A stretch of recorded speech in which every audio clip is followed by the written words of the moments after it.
So this is probably a topic many of you are familiar with, but this is going to be a little bit of a different direction. So, leg day is overall, pound for pound, something that you will benefit from, even if your exercise goals have nothing to do with the development of your legs. And the reason, of course, is because it's a compound movement. You're effectively loading multiple chains of your body's muscular skeletal structure all together, and you can load it very well. You can get great range of motion, and ultimately it's super beneficial to do a dedicated leg day. However, the truth is I don't have leg day, and I never ever focused on leg day the same way I focused on building my upper body. Now, I didn't skip out on it. I would still have a, leg day maybe once a week or maybe once every 2 weeks. But the reason I didn't become as obsessed with developing my legs as I did with developing my upper body, my forearms, my shoulders, my chest, my back, ultimately is that when it comes down to building muscle, it's about stimulus. My legs, me personally, I'm talking about myself, I am walking probably 6 to 7 miles a day, virtually every single day.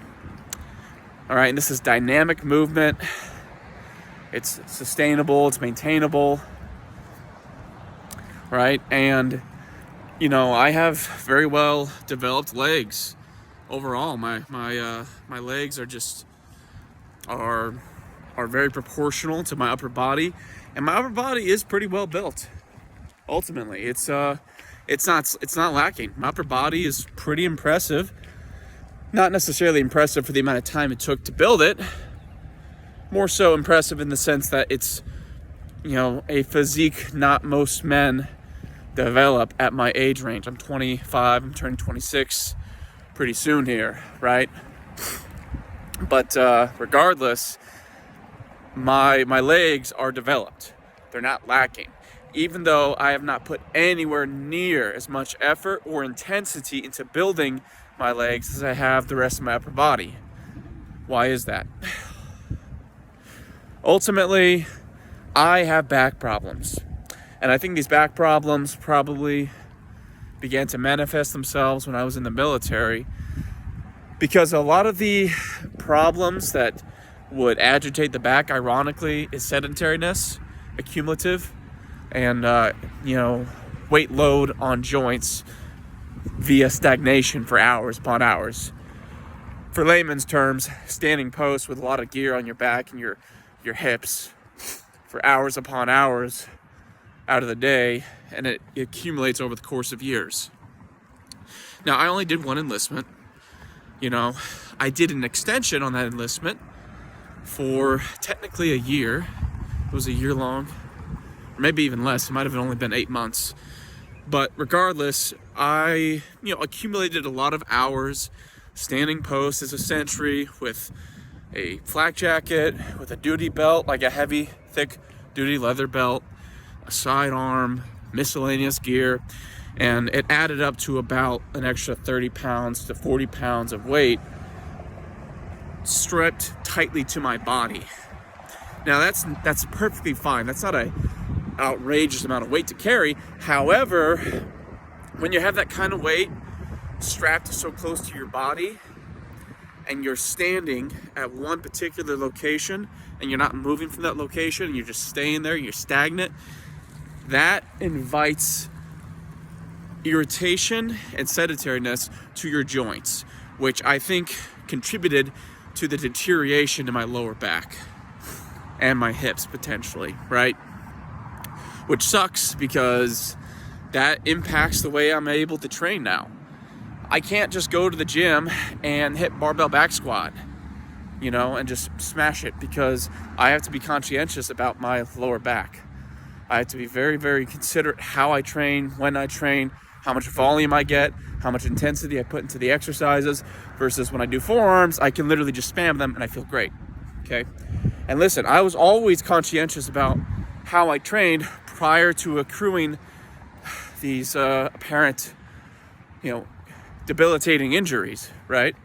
I was always conscientious when I was in the gym. I was considerate. I was methodical with my form. I am convinced that the reason I've accrued these problems was primarily due to my military service, and that sucks. I don't regret enlisting. I built my back while I was in the military. I hadn't even known you could build the back muscles. I didn't even know the back had muscles. I thought it was all back. I thought it was all bones and cartilage and connective tissue. I didn't know about all the muscles in the back, but I was ignorant, obviously. Most 15 to 16-year-olds are pretty ignorant, If you meet any who claim they aren't, they're not just ignorant, but they're also arrogant, which is a terrible combo, I would argue. But regardless, this is the reason I kind of avoid doing a dedicated leg day.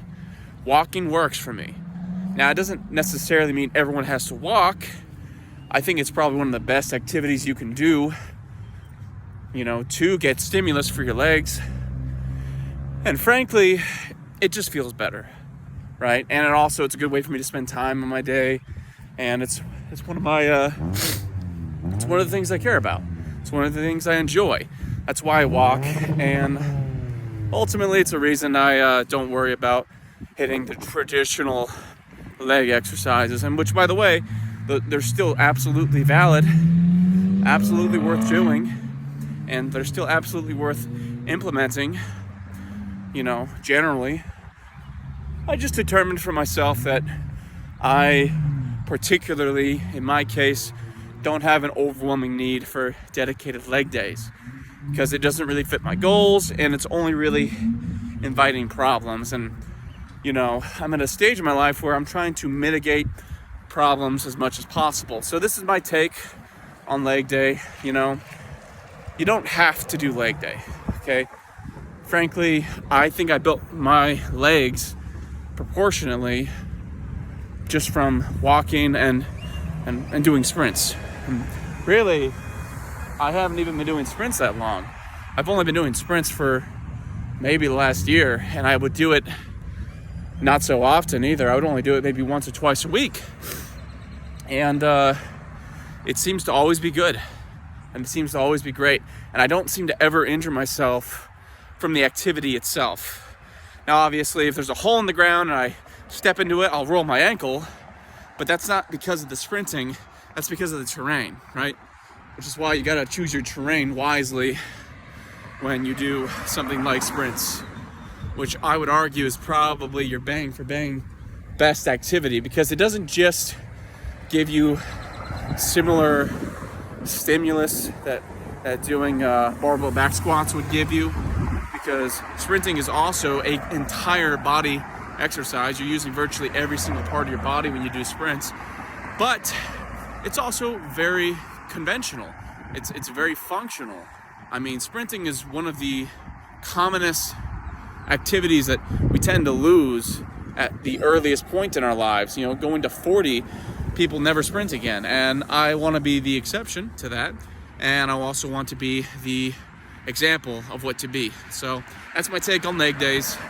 There's nothing wrong, again, with having a dedicated leg day. If you want to be one of those bodybuilding greats, who overly develop their legs, that's your business.